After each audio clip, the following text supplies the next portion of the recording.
इस बार क्या लग रहा है कादीपुर की राजनीति में? बीजेपी। कोई खास वजह? विपक्ष मुद्दाविहीन है। नीट का पेपर लीक हुआ 2 बार, SSC GD का पेपर लीक हुआ। प्रधानमंत्री इटली जाते हैं, वहाँ की महिला हैं, राजनीतिक महिला हैं मेलोनी, उनको मेलोडी ट्रॉफी देते हैं, उसके बाद विपक्ष उनको घेरता है, उनके ऊपर सवाल उठाता है, इसको आप कैसे देखते हैं? अभी भाई प्रधानी का चुनाव होता है, क्या लोग पैसों पे नहीं जा रहे हैं? प्रधानमंत्री जी आते हैं, अपील करते हैं कि कोई भी विदेशी दौरा नहीं करेगा, सोना नहीं खरीदेगा, खाने में तेल की कमी करेगा, और उसके बाद कुछ दिन बाद प्रधानमंत्री खुद विदेश दौरे पे निकल जाते हैं। कमी तो हमारी जनता में है, जैसी जनता होगी वैसी सरकार होगी। अगर हम पैसा लेके शराब पी के या किसी और लालच में हम अगर वोट दे रहे हैं तो जाहिर सी बात है। आज का वो टाइम आ गया है कि यहाँ का युवा भी डिस्टर्ब है इस सरकार से। देखिए, बेईमानी ईमानदारी हमेशा रही है, लेकिन भाजपा सरकार कहती है कि इसमें करप्शन नहीं हो रहा है। देखिए अब कहने की बात है। 2027 का विधानसभा चुनाव होना है, उसकी गर्मियाँ 2026 में ही बढ़ गई हैं। हर तरफ आप जहां देखेंगे वहीं पर बैनर पोस्टर आपको देखने को मिलेंगे। इस वक्त हमारी मौजूदगी है कादीपुर विधानसभा में। सुल्तानपुर में 5 विधानसभा है और हम लोग इस वक्त मौजूद हैं कादीपुर विधानसभा में। आप देखेंगे यहाँ पर एक चाय की टपरी है छोटी सी, और विगत दिनों से चाय की टपरी पर कुछ ज़्यादा ही चर्चा हो रही है, चाहे वो पक्ष के लोग हों चाहे वो विपक्ष के लोग हों। हम भी पहुँचे कादीपुर विधानसभा में।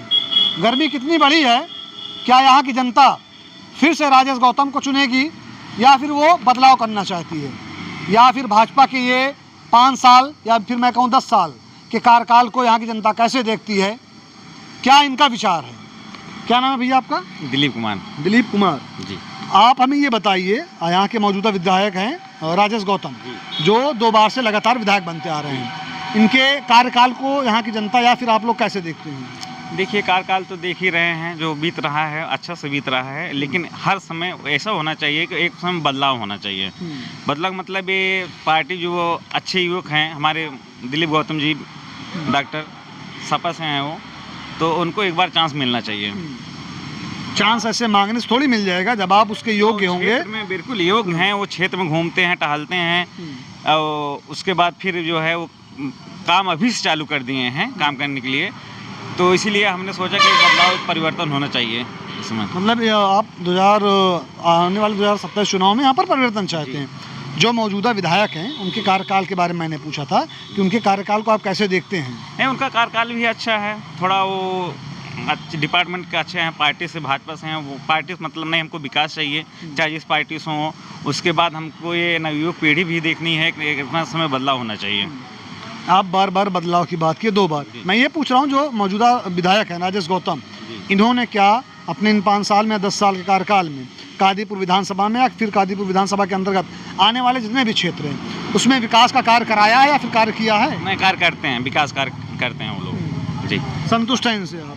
जी। राजेश गौतम से आप संतुष्ट हैं? जी। जब संतुष्ट हैं तो फिर आप क्यों चाह रहे हैं कि यहाँ परिवर्तन हो? यही होता है पार्टी, मतलब जैसे उनसे अच्छा कोई कार्य करने वाला हो वो भी आएगा एक बार मैदान में, उसके बाद जिताने के बाद उसको भी देखा जाएगा कि वो कैसे क्या करते हैं क्या नहीं करते हैं। उसके बाद ये तो विधायक थे, विधायक भी रहेंगे, फिर उनको टिकट मिले फिर विधायक रहेंगे वो। मीन्स अगर आपको ये है कि अगर राजेश गौतम टिकट पाते हैं तो जीत जाएंगे? जी, वो जीत जाएंगे। जी। ये भैया थे जिन्होंने अपने मन की बात बताई है। आपका क्या नाम है? विवेक विवेक राव। यहीं के रहने वाले? जी, सूरजपुर के ही। इस बार कादीपुर की राजनीति कैसे देख रहे हैं आप? इस बार परिवर्तन चाहते हैं। जी, परिवर्तन चाहते हैं। क्यों, जो मौजूदा विधायक इन्होंने कार्य नहीं किया क्या? नहीं, हम लोग इनसे संतुष्ट नहीं हैं। संतुष्ट नहीं है? नहीं, क्योंकि कभी भी इन्होंने दलित बस्ती में इनका कार्यकाल हो गया इतने सालों से, इन्होंने कभी किसी दलित बस्ती में गए हो तो बताएं? यहीं पौराणिक स्थल है बिजितवा महावीरन, यहीं आते हैं 1 मिनट के लिए, क्या रुक के वो अपना गांव समाज या इस क्षेत्र के विधायक हैं, इतनी जानकारी तो लेनी चाहिए उनको। जी, लेकिन वो कभी नहीं आए, कभी रुकते नहीं? बिल्कुल नहीं। अच्छा, अगर विधायक की मैं बात करूं राजेश गौतम की और भाजपा सरकार की, सरकार ये दावा करती है कि उन्होंने हर तरफ रोड का जाल बिछाया हुआ है। तरफ जो रोड हैं जो एक दूसरे से जोड़ती हैं, एक दूसरे क्षेत्र को बाजार से जोड़ती हैं, उस पर बहुत कार्य हुआ है। क्या कादीपुर में भी जो गांव हैं या फिर जो एरिया हैं हर क्षेत्र में रोड पे काम हुआ है? नहीं, काम तो अभी स्टार्ट हुआ है जी। चुनाव आने का समय हुआ तब स्टार्ट हुआ, इससे जी। पहले नहीं हुआ था? नहीं, इसके पहले नहीं हुआ। कार्य करवाना था, इसके पहले भी करवा सकते थे, लेकिन अभी चुनाव नज़दीक है, इसलिए सब अपनी रोटियां सेकने लगे हुए हैं। सेक ले, अब की इस बार नहीं सेक पाएंगे जी। 2 बार से वो विधायक रह चुके हैं जी। इस बार हो सकता है उनकी हैट्रिक हो अगर वो भाजपा से आते हैं, जैसा अभी भैया ने बताया जी। तो क्या विधायक तो यहाँ पे इसके पहले भी तो कई लोग रह चुके हैं, तो इसका मतलब परमानेंटली वो थोड़ी हो गए या परमानेंटली वो थोड़ी रह पाएंगे, चेंजिंग होगा इसमें। जिस तरह से डीजल पेट्रोल के दाम बढ़ रहे हैं, इस पर आपकी क्या राय है?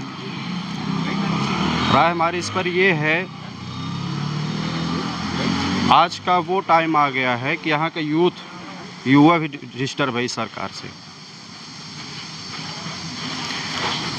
नीट का पेपर लीक हुआ 2 बार, SSC GD का पेपर लीक हुआ। अभी हमारे माननीय श्री सांसद संजय सिंह जो आम आदमी पार्टी से हैं, उनकी वार्तालाप चल रही थी इलाहाबाद में। तो क्या कोई व्यक्ति अपने मन की बातों को व्यक्त नहीं कर सकता?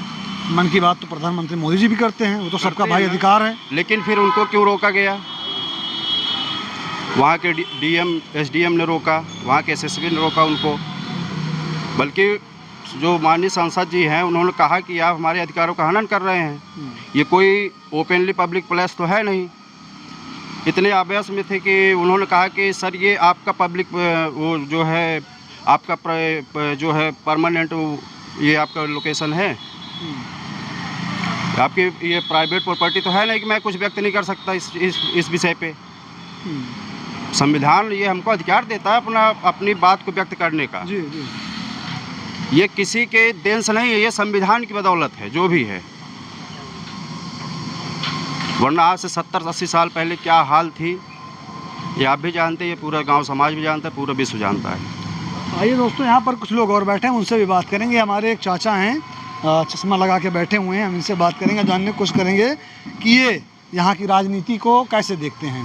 क्योंकि कहते हैं उम्र जैसे बढ़ती जाती है, तजुर्बा वैसे ही आता जाता है, और आपको भी पता होगा कि उम्र जितनी ज़्यादा बढ़ेगी तजुर्बा उतना ज़्यादा आएगा। चाचा क्या नाम होगा आपका? अरुण सिंह। अरुण सिंह, इस बार क्या लग रहा है कादीपुर की राजनीति में? बीजेपी। कोई खास वजह? विपक्ष मुद्दाविहीन है, विपक्ष के पास कोई मुद्दा नहीं है, सिर्फ उनको जात धर्म के नाम पर लड़ाना है बस। सिर्फ किस पर लड़ाना है? जाति धर्म के नाम पर लड़ाना है बस। विपक्ष तो आरोप लगाती है कि ये भाजपा का काम है कि वो हिंदू मुस्लिम करते हैं, मंदिर मस्जिद की राजनीति करते हैं। मंदिर मस्जिद की राजनीति है कहाँ?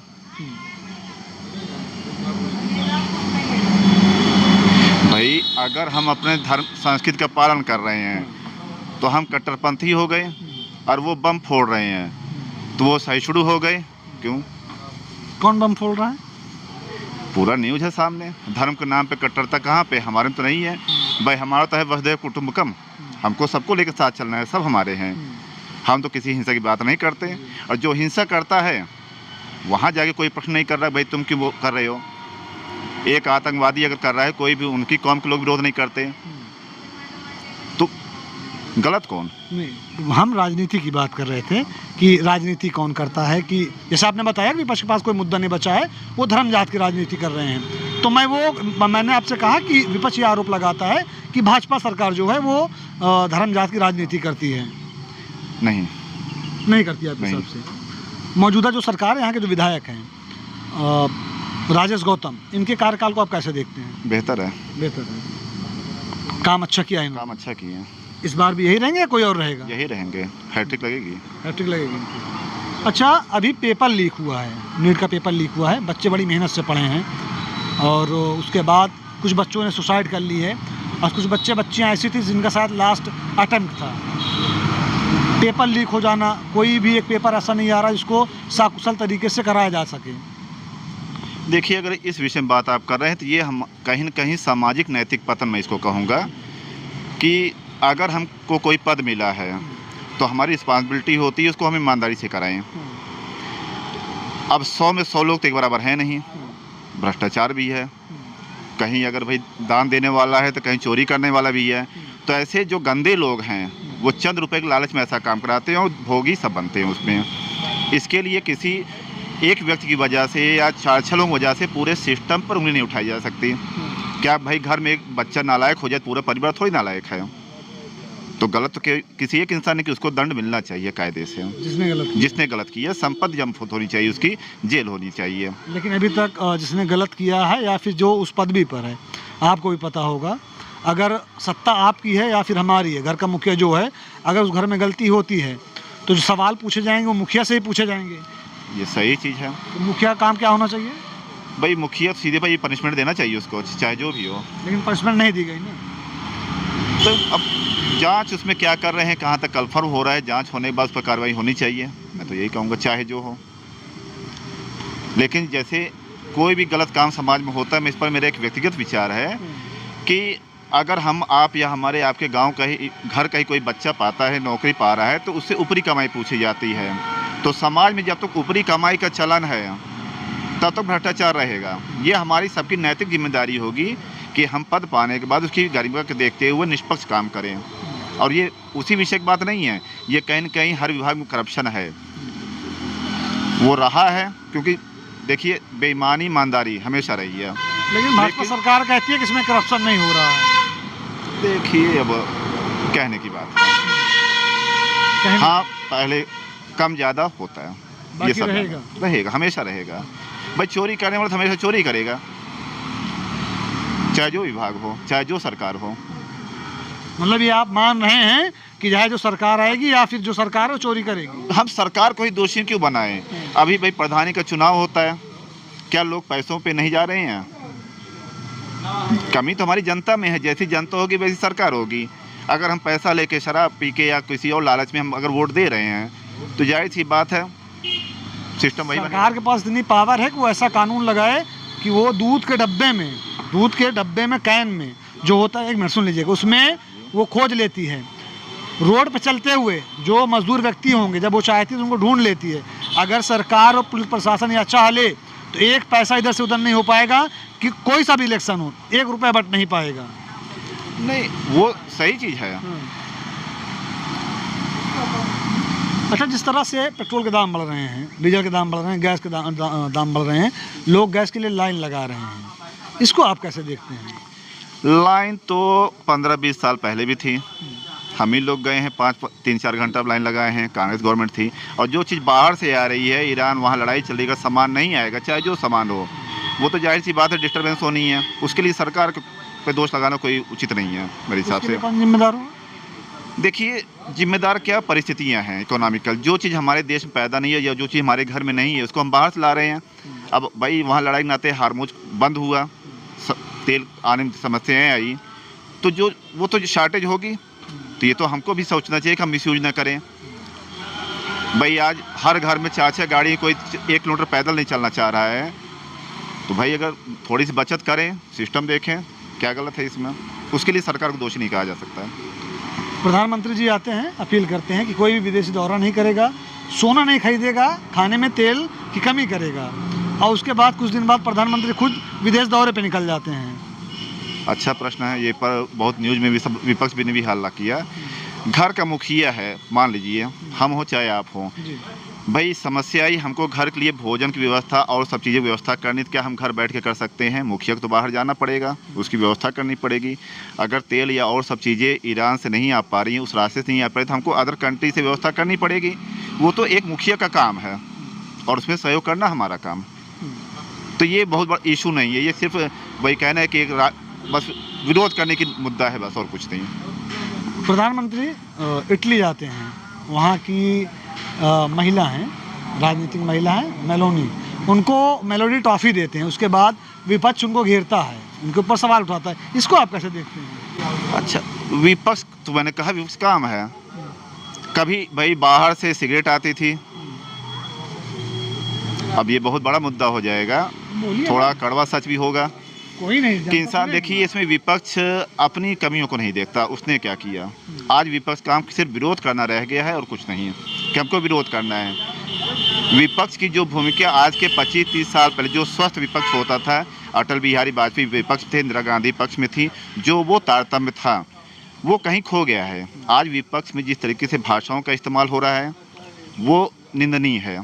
कभी भी एक जो राजनीति परिपक्व राजनीति का स्तर होना चाहिए, वो कहीं न कहीं विपक्ष हो भूलता जा रहा है। अच्छा, कादीपुर पर हम आ जाते हैं। कादीपुर में क्या लग रहा है, माहौल कैसा दिख रहा है? कहीं आसपास दिखेंगे अगर आपके हिसाब से राजेश गौतम जीत रहे हैं तो जो नीचे के होंगे, मतलब नीचे से मतलब है जो सेकंड थर्ड आएंगे पे लड़ेंगे, चाहे वो कांग्रेस हो गई, बसपा हो गई, सपा हो गई, तो इन दोनों में अंतर क्या रहेगा? देखिए, कांग्रेस तो यहाँ बहुत पीछे है।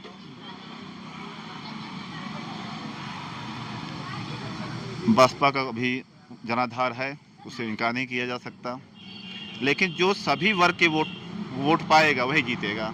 एक नए किसी एक जात या धर्म से राजनीति न होती है, ना कोई उस वोट का पाके कोई जीतता है। जिसको सबका वोट मिलेगा वही जीतेगा।